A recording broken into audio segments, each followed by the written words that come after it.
우리 함께 한 목소리로 읽겠습니다. 천국은 마치 품꾼을 얻어 포도원에 들여보내려고 이른 아침에 나간 집 주인과 같으니 그가 하루 한 데나리온씩 품꾼들과 약속하여 포도원에 들여보내고 또 제3시에 나가보니 장터에 놀고 서 있는 사람들이 또 있는지라. 그들에게 이르되 너희도 포도원에 들어가라. 내가 너희에게 상당하게 주리라 하니 그들이 가고 제6시와 제9시에 또 나가 그와 같이 하고 제11시에도 나가보니 서 있는 사람들이 또 있는지라. 이르되 너희는 어찌하여 종일토록 놀고 여기 서 있느냐.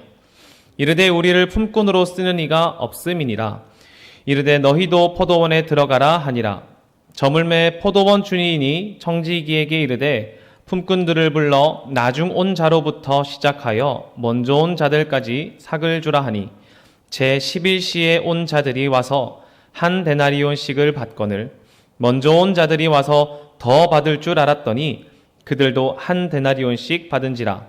받은 후 집주인을 원망하여 이르되 나중 온 이 사람들은 1시간밖에 일하지 아니하였거늘 그들을 종일 수고하며 더위를 견딜 우리와 같게 하였나이다. 주인이 그 중에 한 사람에게 대답하여 이르되 친구여 내가 내게 잘못한 것이 없노라. 내가 나와 한 데나리온의 약속을 하지 아니하였느냐. 내 것이나 가지고 가라. 나중 온 이 사람에게 너와 같이 주는 것이 내 뜻이니라. 내 것을 가지고 내 뜻대로 할 것이 아니냐. 내가 선함으로 내가 악하게 보느냐. 이와 같이 나중된 자로서 먼저 되고 먼저 된 자로서 나중 되리라. 아멘. 어린 시절 이 본문을 읽을 때 종종 이런 생각을 했습니다. 먼저 된 사람이 나중 되고 나중 된 사람이 먼저 된다면 지금 교회 안 다니고 마음껏 재밌게 놀다가 나중에 교회 다니면 되지 않을까?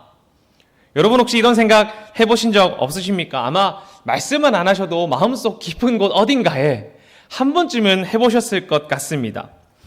혹시 먼저 된 사람이었다가 나중 되면 어떡하나 하는 두려움보다 나중 되었다가 나중에 먼저 되는 게 좀 더 괜찮아 보이지 않습니까? 여러분 혹시 이번에는 긴 줄을 서보신 적 있으십니까? 긴 줄을 서보신 적 있으십니까? 얼마 전에 보건소 가니까 줄이 너무 길더라고요. 너무 추워서 발발발 떨고 있었습니다. 그런데 사람들이 앞으로 쑥 나가서 제 앞에 새치기를 한다고 한번 생각해 봅시다. 여러분 어떠실 것 같습니까? 기분이 억울하고 좋지 않습니다. 그렇죠. 어떤 사람은 그냥 아이고 그러려니 하는 사람도 있고 어떤 사람은 눈을 이렇게 탁 흘겨보는 사람도 있습니다. 또 어떤 사람은 그 사람에게 찾아가서 저기요 새치기 하면 안 됩니다. 사람들 이렇게 줄 서 있는데 그러면 안 되죠 라고 따끔하게 말하는 분들도 있을 것입니다. 오랜 시간 내가 서 있었는데 누군가 내 앞에 끼어들면 기분이 썩 좋지는 않지요. 그런데 이번에는 다르게 한번 생각해 봅시다. 여러분이 이제 공연장에 가셨습니다. 줄이 너무 긴 거예요. 너무 인기가 많은 공연인 것 같아요. 그런데 다행히 저기 출연자 중에 한 명이 제 친구입니다. 갑자기 지인 찬스로 상환아 먼저 들어와 딱 말하면 여러분 어떻게 하시겠습니까? 어떻게 하시겠어요? 땡큐 하고 딱 들어가시지 않습니까? 거기서 아니야 사람들 다 줄 서고 있으니까 나도 줄 서야지 라고 말하는 거 정말 쉽지 않은 것 같아요. 그렇죠. 상상해보면 이 추운 날씨에 밖에 나가서 기다리면 40분은 서 있어야 될 것 같은데 발도 너무 춥고 막 난리 난단 말이죠. 그런데 친구가 들어와 하면 저도 가고 싶단 말이죠. 아마 공정이라는 기준에서는 이러한 일들이 받아들여지지 않을 것입니다. 공정한 것은 모두가 같은 기준을 적용받는 것이라고 생각하기 때문이죠. 모두가 순서에 맞게 줄을 서야 하고 순서에 선대로 줄에 선대로 순서에 맞게 들어가야 하는 것입니다. 오늘 본문은 우리가 잘 알듯이 포도원 주인이 밖으로 나가 사람들을 불러 모아 자신의 밭으로 보내 일을 시키고 삭을 주는 이야기를 담고 있습니다. 그런데 몇몇 일꾼이 보기에 이 주인의 행실이 마음에 들지 않는 거예요. 몇몇 일꾼이 보기에 주인의 행실이 공정하게 여겨지지 않는단 말입니다. 왜냐하면 먼저 일한 자신보다 자신과 나중에 와서 일한 사람의 삭이 같았기 때문입니다. 그런데 참 재미있는 것은 지금 이 본문을 읽고 있는 저희가 봐도 이거 살짝 억울하겠어 라는 생각이 든단 말이죠. 그렇지 않습니까? 조금 억울하잖아요. 지금 보아도요. 우리가 주인의 행동이 공정하게 보이지 않는 이유가 무엇일까요? 우리의 기준이, 주인의 행동을 판단하는 기준이 공정이라는 가치와 경제 논리라는 가치로 보고 있기 때문일 수도 있습니다. 공정한 사회에서는 모두가 동일한 기준을 적용받아야 되죠. 그리고 경제 논리에 맞다면 시간에 따른 값이 결정되어져야 할 것입니다. 사람들은 사람의 기준으로 서로를 보고 이야기하고 있습니다. 공정과 경제 논리라는 이야기 말이죠. 그렇다면 예수님은 어떤 이야기를 하고 싶으셔서 오늘 이 이야기를 꺼냈냐는 것이 우리의 질문입니다. 예수님은 도대체 어떤 말씀을 하고 싶으셨냐 이 말입니다. 한번 본문을 살펴봅시다. 1절에서 6절을 보면 포도원 주인이 바깥으로 나가 일꾼들을 부르기 시작합니다. 첫 번째는 이른 아침에 나가죠. 그리고 후에 3시, 5시, 9시, 11시 이렇게 오후 5시가 될 때까지 아침부터 점심때가 돼서 또 오후가 돼서 저녁이 될 때까지 사람들을 부르러 나갑니다. 그는 일꾼이 엄청 많이 필요한 사람이었을까요? 일을 좀 해야 되는데 사람을 좀 썼더니 좀 모자란 것 같아요. 일이 너무 많은 것 같습니다. 그래서 사람들을 더 불러 모아야 할 만큼 일거리가 많은 사람이었을까요? 게다가 일꾼들은 왜 아침부터 오후 5시가 될 때까지 일자리를 구하고 있었을까요? 심지어 3절을 보면 놀고 서 있는 사람들이 또 있더라 라고 말할 만큼 일하지 않고 일자리를 구하고 있는 사람들이 많았다는 것을 알 수 있습니다. 당시 예루살렘 상황을 한번 돌아보자면 높은 세금과 높은 실업률로 사람들이 어려운 가운데 있었습니다. 사람들은 매년 내야 하는 성전세가 있었고요. 또 로마 통치하에 있었기 때문에 토지세, 인두세, 재산세, 수출 수입 관세, 통행료, 판매세 이런 것들을 내야 했습니다. 버는 것은 작은데 내는 것은 많았단 말이죠. 사람들은 일을 하고 싶어도 자리가 없었고 내야 하는 세금은 많았기 때문에 삶이 팍팍하고 재미가 안 났을 것 같아요. 신이 안 날 것 같습니다. 포도원 주인이 아침부터 오후가 될 때까지 아무도 일자리를 주지 않아 놀고 서 있는 저 사람들을 모아 일을 준 것은 당시 사회의 문제와 불합리함을 꼬집고 또한 사회의 개혁이 필요하다는 것을 보여주고는 있지만 예수님께서 이런 모습을 비판하기 위해 이 이야기를 꺼낸 것은 아니라고 저는 생각이 됩니다. 당시 상황이 그러했지만 이러한 사회상을 비판하기 위해 예수님이 이 말씀을 꺼낸 것은 아니라고 저는 생각한단 말이죠. 당시 사회의 정의에 대해서 논하고 해결점을 찾고 무엇이 더 나은 사회인지 말하는 것 괜찮습니다. 그러나 이 비유가 그런 것만을 위해서 이야기되는 것은 아닙니다. 노동에 문제가 없고 일자리가 많고 그러한 삶이면 더 좋겠지만 예수님께서 그 목적으로 이 말씀을 한 것은 아니란 말이죠. 그렇다면 예수님께서는 우리에게 어떤 말씀을 하시려고 이 비유를 말하셨을까요?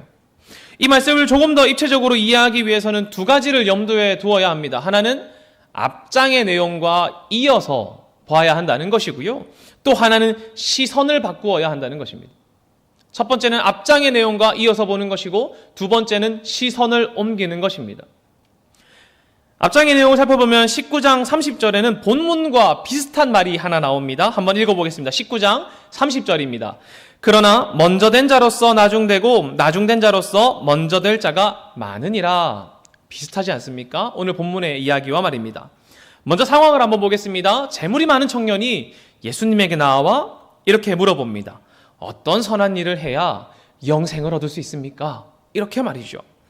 예수님께서는 이렇게 답하십니다. 선한 이는 오직 한 분이시니 생명에 들어가려면 계명들을 지켜라. 그 계명이 무엇이냐면 살인하지 말고 간음하지 말고 도둑질하지 말고 거짓 증언하지 말고 부모를 공경하고 이웃을 몸처럼 사랑해라. 이렇게 말하는 것입니다. 예수님의 말씀을 들은 청년이 곰곰이 생각하다 이렇게 말합니다. 나는 이 모든 것을 지켰습니다.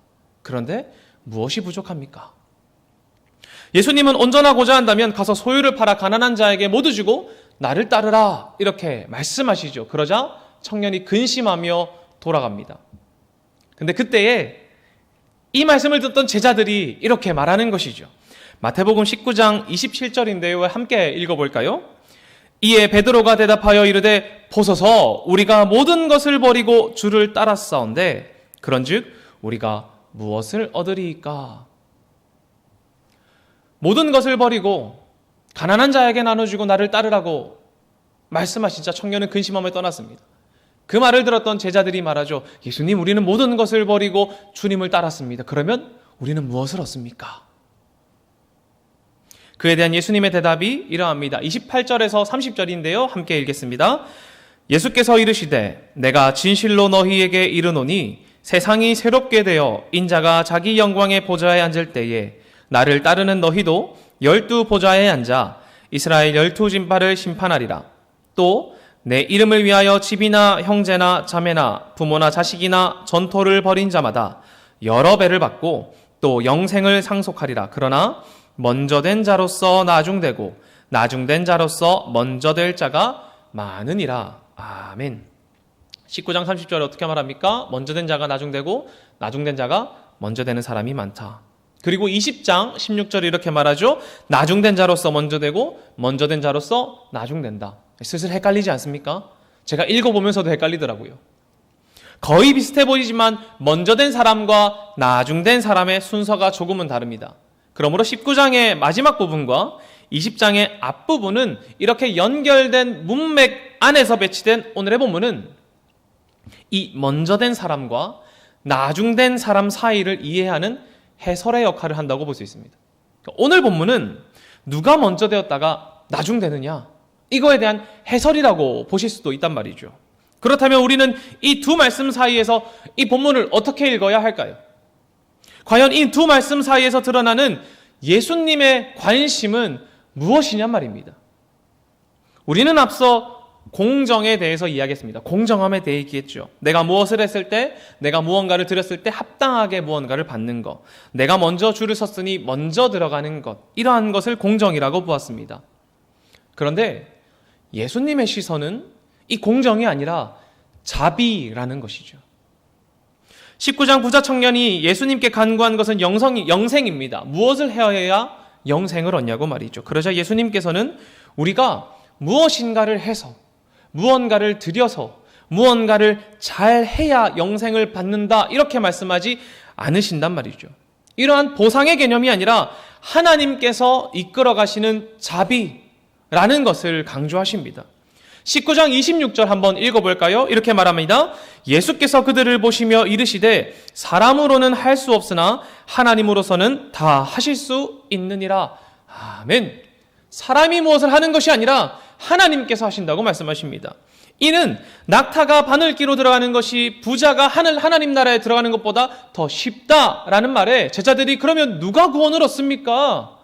그렇다면 누가 구원을 얻습니까? 이 질문에 대한 예수님의 응답이십니다. 사람은 할 수 없으나 하나님께서 하신다. 인간의 구원함, 우리의 영생을 얻는다는 것은 내가 무엇을 잘해서, 무엇인가를 해서, 무엇인가를 드려서가 아니라 하나님께서 이끌어 가시고 우리에게 주신다는 것이죠. 무엇을 하여야가 아니라 영생의 놀라움은, 구원의 놀라움은 하나님의 자비이며 은총이라는 것입니다. 사람들의 눈에 공정한 것은 무엇입니까? give and take죠. 내가 주면 받는 것. 그래서 한 철학자는 이렇게 말합니다. 참된 선물이란 것은 없다. 참된 선물은 없다. 모두가 선물을 줄 때 받는 것을 기대하기 때문에. 이렇게 말하기도 합니다. 우리가 생각할 때 공정은 give and take입니다. 그러나 예수님의 눈에 공정한 것은 하나님께서 이끌어 가시는 이 은총을, 이 영생을 모두에게 베푸는 것입니다. 우리는 그것을 어떻게 부르는 줄 아십니까? 자비 혹은 은혜, 은총이라고 부릅니다. 이는 본문에서 주인이 일꾼들과 계약하는 장면에서도 살짝 엿볼 수 있습니다. 주인은 아침에 나가 놀고 있는 사람에게 일을 주면서 이렇게 말하죠. 내가 한 데나리온을 너에게 주겠다. 계약을 딱 합니다. 그 당시에는 지금과 같이 시급이 딱 정해져 있어서 1시간 일하면 얼마 받고 2시간 일하면 얼마 받고 이런 식은 아니었습니다. 주인이 이제 일꾼들에게 가서 내가 얼마 줄게, 같이 할래? 예, 하겠습니다 하면 가서 계약을 맺는 것이죠. 아침에 나간 사람에게도 이 주인이 한 데나리온으로 계약을 합니다. 근데 그 뒤로는 나오지 않아요.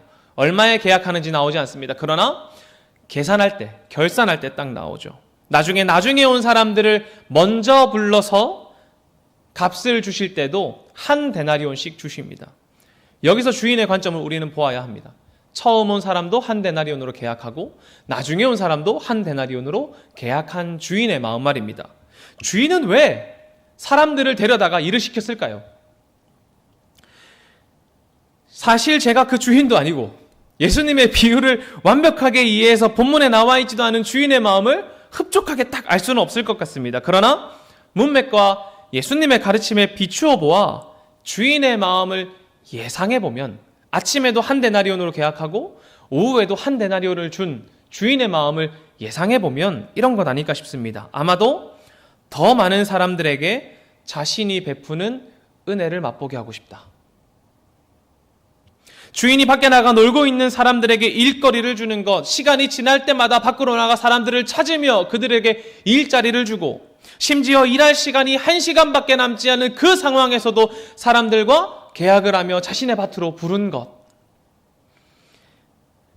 아마 오후 시간까지 일자리를 얻지 못한 사람들은 노동력이 떨어지거나 일자리에 적합하지 않은 사람들이었을 것입니다. 그것을 6절, 7절에서 한번 발견할 수 있는데 한번 읽어볼까요? 제 11시에 나가보니 서 있는 사람들이 또 있는지라 이르되 너희는 어찌하여 종일토록 놀고 여기 서 있느냐 이르되 우리를 품꾼으로 쓰는 이가 없음이니이다. 이르되 너희도 포도원에 들어가라. 아무도 일거리를 주지 않는 사람들, 노동력이 떨어지거나 생산력이 떨어지는 사람들일 수도 있죠. 혹은 그 누구도 일거리를 제공해주고 싶지 않은 사람들일 수도 있습니다. 그러한 사람들까지 주인이 불러 모아 포도원으로 보냅니다. 1시간밖에 일할 시간이 남지 않았는데 말이죠. 그가 왜 그 사람들까지 모아서 포도원으로 보냈겠습니까? 그가 베푸는 자비를 그 연약한 사람들로, 아무도 일자리를 주지 않아 하루 종일 일자리를 찾고 있는 그 사람들에게도 베풀기 위함 아니겠습니까? 특히 이렇게 연약하고 소외된, 오늘 본문에서 보면 나중된 사람들, 그들에게까지도 기쁨을 전달하기 위함 아니겠습니까? 주인의 마음은 더 많은 사람들이 자신이 베푸는 은혜를 경험하는 것입니다. 일자리가 없어 하루를 맴돌던 사람들이 일자리를 얻었을 때의 기쁨, 우리 잘 알지 않습니까? 일자리가 없어서 하루를 맴돌다가 일자리를 얻었을 때의 기쁨, 우리 잘 알죠? 포도원 주인의 부름을 받은 사람들은 정말 기뻤을 것 같아요. 아침에 나가자마자 일자리가 탁 생기면 오늘 뭔가 좋나 보다. 일자리가 생겼다. 이렇게 말입니다. 레위기 19장과 신명기 24장의 말씀처럼 가난한 사람들이 굶지 않도록 그날 일한 삭슨, 그날 저녁에 주어져야 했습니다. 왜냐하면 가난한 사람들이 그날 먹어야 되지 않습니까? 오늘 일자리를 얻은 자신으로 인해 자신의 가족이 배부르게 먹을 수 있을 것이라는 그 기대와 기쁨 때문에 사람들은 아마 일하면서도 기뻤을 것 같아요. 그리고 먼저 온 일꾼들과 같이 동일한 기쁨을 11시에 점심시간에 만난 사람들도, 오후에 들어온 사람들도, 저녁에 들어온 사람들도 동일한 기쁨을 가지고 포도원 주인의 밭으로 왔을 것입니다. 모두가 같은 기쁨을 가지고요. 어떤 기쁨이요? 오늘 내가 우리 가족을 배부르게 먹일 수 있다. 1시간밖에 남지 않았는데 저 주인이 나에게 한 데나리온을 주기로 했다. 하루 일과가 마치고 품삯을 받을 때가 되었습니다. 자신보다 늦게 온 사람들이 품삯을 먼저 받기 시작해요. 예수님께서 말씀하시죠. 이 비유에 보면 주인이 늦게 온 사람들부터 품삯을 줘라. 왜 그랬을까요? 왜 그랬을까요? 아마 그들은 아침에 온 사람들보다 더 연약한 사람들이었을 것입니다. 왜냐하면 오후까지 일자리를 구하지 못했으니까요. 전날이라고 아침에 일자리 구했을까요? 그렇지 않았을 것입니다. 아마 그들은 날마다 오후까지 일자리가 없었던 사람들일 거예요. 그들에게 먼저 주인이 무엇을 줍니까? 한 데나리온을 줍니다. 먼저 계약한 한 데나리온을 받기 시작합니다. 늦게 온 사람이 한 데나리온을 받자 먼저 온 사람들이 이제 기대에 부풉니다. 저 사람 1시간밖에 일 안 했는데 한 데나리온을 받네. 그럼 나는 아침부터 일했는데 얼마나 많이 받을까? 그런데 그들의 기쁨이 곧 무엇으로 바뀝니까? 절망으로 바뀌고 지옥으로 바뀝니다. 왜냐하면 자기가 생각할 때 보상이 공정하지 않게 느껴졌거든요. 주인은 사람들이 보는 앞에서 나중에 온 사람들에게 먼저 삭스를 주었습니다. 연약한 사람들에게 먼저 주었단 말이죠. 그리고 먼저 온 사람이 나중에 온 사람들이 받은 삭과 자신이 받은 삭을 비교하기 시작하자 불평을 가지기 시작합니다. 그들이 처음 주인과 계약한 값을 받지 못했습니까? 아니지 않습니까? 그러나 나중에 온 사람들, 자신보다 늦게 오고 적게 일한 사람들이 나와 같은 삭스를 받자 그들은 불평하기 시작합니다. 그들의 불평은 다른 이들과의 비교에서 시작되었습니다. 분명 자신들은 주인과 한 데나리온으로 계약을 했고 그 계약 때문에 일하면서도 기뻤을 것입니다.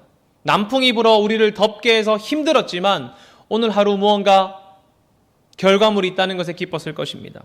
그러나 나중에 온 사람과의 비교 때문에 그 기쁨을 잃어버렸단 말이죠. 물론 그들이 하루 종일 고생했고 더위에 어려웠다는 것 압니다. 그러나 그들은 그 더위 중에도 기쁨이 있었을 것입니다.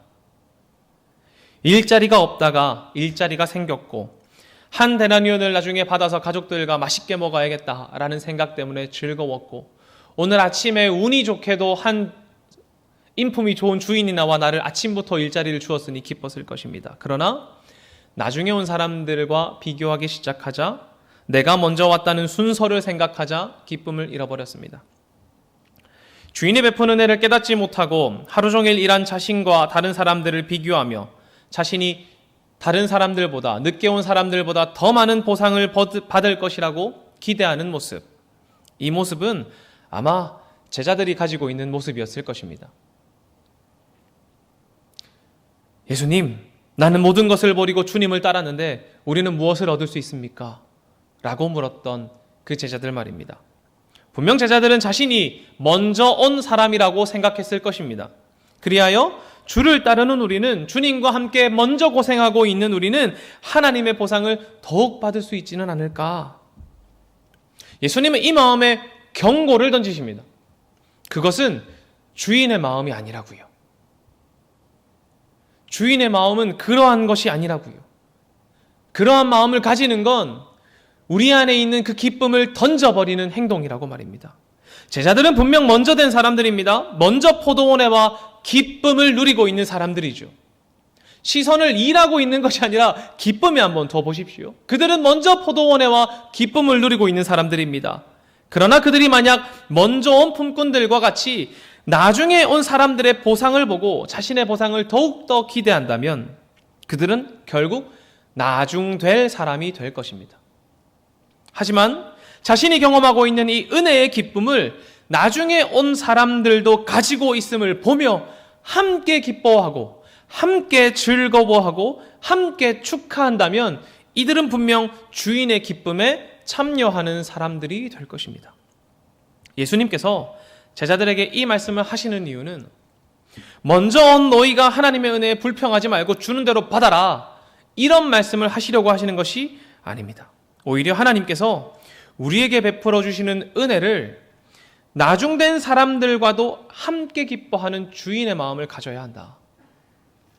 영생과 구원을 주시는 하나님의 은혜를 한 공동체가 함께 즐기고 함께 기뻐해야 한다는 것이지 서로를 재고 판단해서 자신이 받은 기쁨까지 잃어버리는 어리석음을 범하지 마라. 그것은 주인의 의도가 아니다라고 말하는 것입니다. 서로를 향해 재기 시작한다면 우리는 나중됨 뿐만 아니라 분명 기쁨도 잃어버릴 것입니다. 그들이 보상을 비교하고 재기 시작하자 11절에서는 이렇게 말하죠. 원망이 나옵니다. 주인을 원망하여 이르되, 15절에서는 뭐라고 하는지 아십니까? 주인의 선한 마음을 악한 눈으로 보느냐, 이렇게 말합니다. 이 비유는 우리에게 하나님의 은혜에 대해서 먼저 온 사람들처럼 행동하지 말라는 경고이기도 하면서 오히려 주인의 마음을 담아 늦게 온 자들을 환대하고 환영하고 그들의 삭받음을 보며 함께 기뻐하라는 것입니다. 먼저 오든 나중에 오든 비교하며 서로를 재기보다 오히려 하나님의 구원받은 백성으로 서로를 기뻐하는 것. 이것이 은혜를 경험한 사람들의 삶이기 때문입니다. 이러한 삶이 주인의 시선을 가지고 있는 사람들이란 말이죠. 천국은 마치 언제 들어왔는지에 따라 보상이 달라지는 그런 곳이 아닙니다. 오히려 주님의 부르심에 기뻐하는 것이며 또 나중에 온 사람들 역시 나와 같은 기쁨을 가지고 있음에 함께 즐거워하는 것. 그것이 천국이며 주인의 마음으로 살아가는 것입니다. 저는 상상을 참 좋아합니다. 그래서 이런 상상을 한번 해봤습니다. 제가 나중에 죽고 하나님 나라에 갔을 때 얼마나 기라성 같은 찬양 사역자들이 하나님을 찬양하고 있겠습니까? 여러분 잘 아시는 찬양 사역자들 계실 텐데 그분들이 하나님 찬양하고 있다고 생각해 보십시오. 또 평생 하나님을 찬양했던 우리 성도님들이 그곳에서 찬양하고 있다고 생각해 보십시오. 우리 교회에도 너무나 멋있게 찬양하시는 분들 많지 않습니까? 그분들이 이제 다 가고 있다고 생각해 보십시오. 제가 이제 천국에 딱 들어가고 그 찬양팀에 들어갔습니다. 그때 만약에 부르는 거죠. 어이! 1억 9,872만 5,362번째 싱어. 예, 백상환 딱 했습니다. 그렇게 한번 생각해 보십시오. 막내입니다. 맨 마지막으로 들어왔습니다. 그때에 너무 막내니까 가서 뭐 이렇게 이게 아니라 야, 너도 찬양의 기쁨을 아는구나.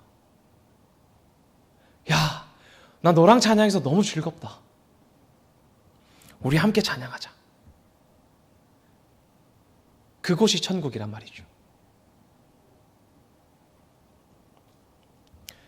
내가 받은 구원의 기쁨을 늦게 온 사람들도 함께 가지고 있구나. 내가 오늘 주인이 나를 부른 그 기쁨이 저들도 함께 있구나. 그것에 기뻐하는 것. 그것이 우리가 가져야 할 주인의 마음이란 말입니다. 그렇다면 예수님께서는 도대체 왜 이 말씀하셨을까요? 바로 이 본문이 공동체와 연결되어 있기 때문입니다. 본문이 이야기되고 있는 그림을 잘 살펴보면 18장에서부터 이렇게 시작된다고 봅시다. 제자들이 예수님에게 이렇게 물어봅니다. 예수님, 천국에서 누가 큽니까? 도대체 천국에서 누가 큽니까? 이렇게 딱 물어봅니다. 예수님은 말씀하시죠. 어린아이와 같이 자기를 낮추는 사람이 천국에서 큰 자이다. 어린아이와 같이 자신을 낮추는 사람이 크다. 이렇게 말합니다. 그리고 공동체에서 이루어져야 하는 모습에 대해서 가르쳐 주시죠. 공동체에서 이런 모습이면 좋겠다. 공동체는 이런 모습이어야 돼. 이렇게 말이죠. 잃은 양 한 마리 비유를 통해 길 잃은 사람을 향한 사랑을 공동체는 가지고 있어야 된단다. 그리고 혹시 형제가 죄를 범했을 때 돌이킬 것을 권고하고 또 그 형제를 용서해야 된다. 이것이 공동체란다. 라고 가르쳐 주십니다. 특히 18장 10절을 보면 공동체 내에 연약한 사람들, 작은 사람들, 소외된 사람들에 대해서 평등할 것을 가르치시죠. 우리 마태복음 18장 10절 함께 읽어볼까요? 삼가 이 작은 자 중에 하나도 업신여기지 말라. 너희에게 말하노니 그들의 천사들이 하늘에 계신 내 아버지의 얼굴을 항상 배옵느니라. 아멘. 공동체 내에 연약한 사람들, 곧 나중된 사람들을 업신여기지 말라. 그리고 겸손한 태도로 그들이 얻은 구원을 함께 기뻐해라. 왜? 너희가 먼저 그 기쁨을 알았잖니. 너희가 먼저 일하고 힘들었잖니가 아니라 너희가 먼저 그 기쁨을 알았잖니. 이렇게 말입니다. 참된 제자는 자신이 남들보다 수고하였다고 해서 더 큰 보상을 받을 것을 기대하기보다 오히려 하나님의 기쁨을 얻은 사람들을 향해 축하와 기쁨을 나눠주는 사람들입니다. 공동체 내에는 먼저 온 사람도 있고 나중에 온 사람들도 있습니다. 그들 중 누가 먼저 왔든 우리는 모두 하나님의 자비하심으로, 하나님의 은혜로 그가 베풀어 주시는 기쁨을 얻은 사람들입니다.